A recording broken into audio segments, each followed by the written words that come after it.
মসজিদের অবকাঠামো দেখেই সহজে বোঝা যায় এর বর্তমান অবস্থা। অর্থনৈতিক সমস্যার কারণে বন্ধ হয়ে পড়ে আছে মসজিদটির নির্মাণ কাজ।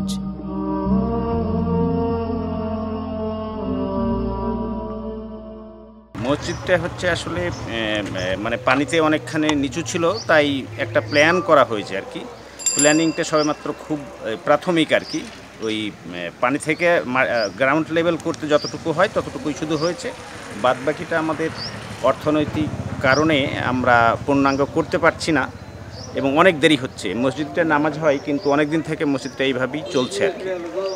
তো আমরা যদি কোনো সহযোগিতা পাই তাহলে হয়তো মসজিদটা পূর্ণাঙ্গ হবে এবং আমাদের এখানে যারা মুসল্লি আছে তারা নিশ্চিন্তে নামাজ পড়ার ভালো একটা সুযোগ পাবে।